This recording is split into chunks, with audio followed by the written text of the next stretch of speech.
So this chapter is entitled Hope and Change, which was candidate Obama's rallying cry in his 2008 presidential campaign. But with the focus of this chapter actually being about undermining family as the last legitimate moral authority within society, the destruction of our last great hope, the next generation, that's what this chapter is really about. This turns the phrase on its head. The change that is being brought about is being used to systematically extinguish all hope for a better societal future, all while claiming it is about providing hope to the next generation. Yet in reality, it is extinguishing hope in this generation. So I'm actually going to go back to page 150 in case you haven't been tracking with us. So during a time where traditional families are no longer revered and instead pride is found by taking part in the process of progress, the family is further undermined and its moral authority, along with that of traditional faith practices and institutions, is eradicated. Once that is complete, they no longer need to take on or persuade adults to join the progress. They simply tap into the next generation by taking the marketing campaign to the children who have already been conditioned to look to public institutions and the media for values assessment and directives on proper behavior. Children are then encouraged, not only in their imagination, but to embrace their true self. When they go home and tell their parents that their true self is a demisexual fawn self gender and add that their pronouns are fawn self, the parents balk at the assertion and express bafflement, confirming what their teachers have insinuated, that their parents and their parents' entire generation are just old fogies who cannot possibly understand, let alone empathize, with their children's struggles and whose time has come and gone. The child then looks at their parents' traditions and values and culture and decides to throw all of it into the dustbin of history and come up with something new, values and culture that bear no resemblance to those of their parents, something that speaks to the progress that they long to help create. This rejection in many cases is much more subtle, however, as the current generation has been raised by screens, told they are the most important being in the universe, that they know and understand more than their parents. And then they have made themselves the center of their own galaxy through posts on social media. They have no need of advice from their parents as they can ask the internet, where they are also more likely to find approval and validation instead of wisdom and prudence, and where cyberbullying should de facto force everyone to fall in line with the prevailing narrative. In the echo chamber of the now, the past, including its culture and traditions, its ancient wisdom, and the relative experiences from which to draw reliable conclusions, in that echo chamber of the now, the past seems inconsequential, and those who still believe there is anything left to learn from history, whether it be personal or global history, are to be, at best, ignored instead of emulated. This is reminiscent of the philosophy behind Mao's Cultural Revolution. Not only did Mao seek to cut the tie between continuity of culture up to that point, including the family, and start a whole new culture afterwards, but he mobilized the urban youth to implement actual purges. I'm going to promote yet another book, not mine, not written by me, but it was written by Chi Van Fleet. It's entitled Mao's America, A Survivor's Warning. So I don't want you to simply take my word for it, but please consider taking the word of a woman who actually survived the Cultural Revolution in China and made it to the, quote, land of the free, just to be faced with the same strategy here.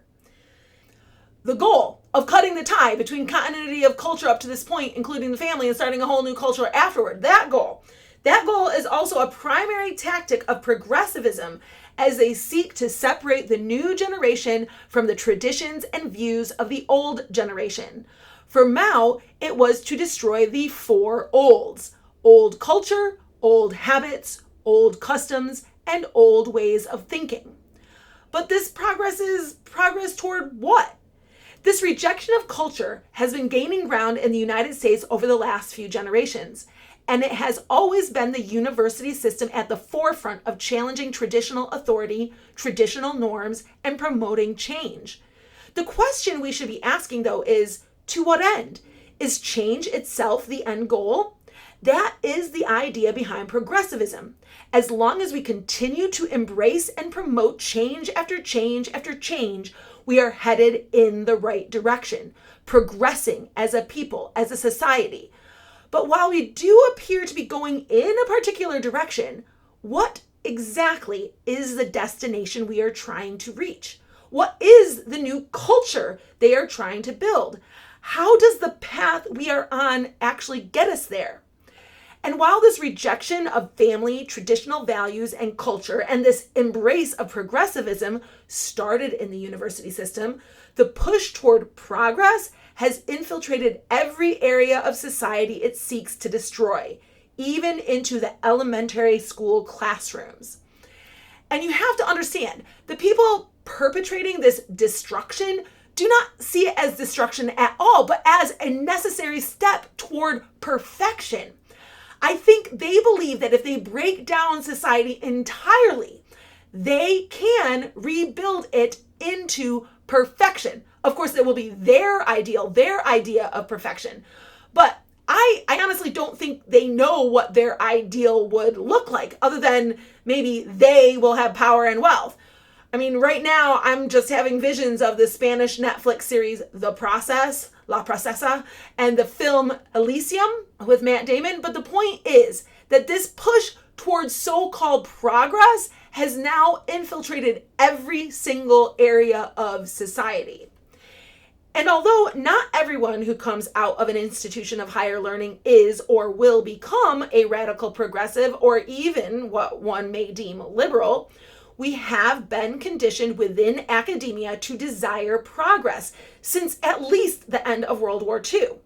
And thus, everyone in government, everyone in business, everyone in the courtrooms, judges, lawyers, everyone in the newsrooms, and everyone in the children's classrooms, in the college classrooms, in research and development, in sciences and engineering, even in pulpits and doctors' offices, including psychologists and psychiatrists, have been, at least subconsciously, influenced by the progressive line of thinking.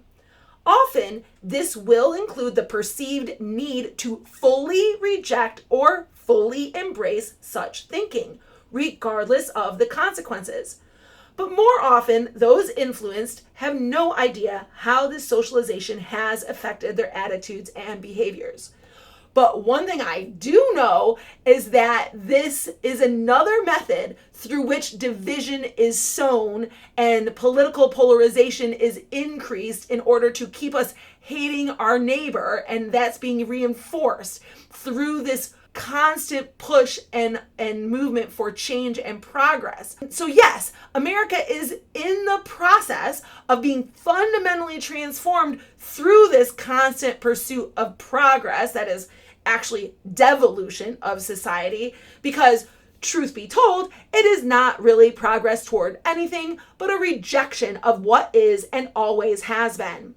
Because there can be no competition for authority outside the power of the sovereign, all other sources of authority must be seen as undesirable and then voluntarily eradicated.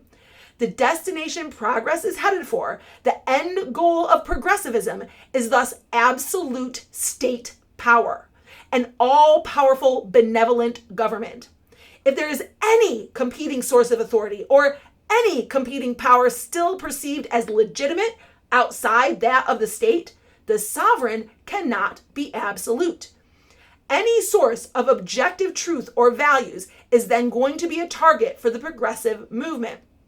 A quick note here that I wish I could spend more time on, but I really want to finish the chapter today. So the values, beliefs, and cultural norms in America must be handed over voluntarily by the American people because of the Second Amendment. The success of the movement, the eventual success of the movement will be realized when American values shift to the point where they no longer desire or find the need to protect themselves from government. God-given rights, and natural law hold moral authority. It is thus imperative to eliminate the concept of God and natural law and our understanding of them from the collective consciousness in order to consolidate more power into the hands of the sovereign. Sovereignty over oneself is a natural right, God-given, bestowed by the Creator. Although personal agency is seemingly encouraged, self-advocacy is only promoted if one is in the process of upending traditional norms and culture. Individual agency and individual responsibility is equal to self-power. And while this self-power remains, absolute power is outside the grasp of the sovereign, outside the grasp of the government. In fact, any idea that there exists inherent rights granted by nature and or nature's God is countered by the notion that no such rights exist because it is from the state, from government alone, that a people receives its rights. This is why the nuclear family is also a threat to the absolute power of government. The family passes down tradition and the idea that you have intrinsic value and inherent rights as a unique individual. The family is then in competition with the state for moral authority. Remember, when there is a competition, there must be a perceived winner and loser, and the sovereign strongly desires the win. It is their win and the family's loss of authority that will allow for greater progress for the entire collective. One cannot simply remove a source of authority as intended by undermining the family directly, but there must also be something to replace it. Where the family values the individual, progressives want to replace the family with collective values. So they frame a narrative where the focus is indeed placed on the collective. As Melissa Harris Perry said in a 2013 MSNBC ad, quote, "We haven't invested as much in public education as we should have because we've always had kind of a private notion of children. Your kid is yours and totally your responsibility. We haven't had a very collective notion of these are our children." So part of it is we have to sort of break through our private idea that kids belong to their parents or kids belong to their families and recognize that kids belong to whole communities. Once it's everybody's responsibility and not just the households, then we start making better investments, end quote. This is why progressives are against parents' rights, yet for abortion, the right of a parent to kill her progeny. The dichotomy is almost unfathomable. You should have power over what happens to your progeny, but only if you choose to kill the new human life. If you choose to give birth, the moment you invite the government into the relationship, they want the power to tell you how to raise them and what to teach them. And they will teach them to distrust you. This also speaks to the idea that you should have power over your own body only when it means you will do what they want you to do. They want fewer children, fewer people to support, so abortion should be allowed. You are granted the right by the state to kill the human being you want to kill because the state gives rights and this right will help them toward their goal of devaluing life, undermining family, undermining alternate authority, and polarizing the nation, in addition to putting fewer strains on an already straining system. But though they tout freedom of choice and passionately argue for the right to kill your child, they do not believe you know better than they do how to raise and rear your children, and thus argue against parents having the right to help choose the curriculum or having access to information or health records of their children.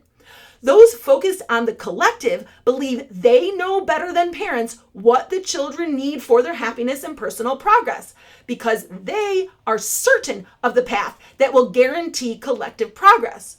But another way to frame this is that they need to implement the curriculum they desire in order to continue to undermine the family and turn children against their parents. Likewise, they believe you should not have the right to decide for yourself the medical treatment you want for your health.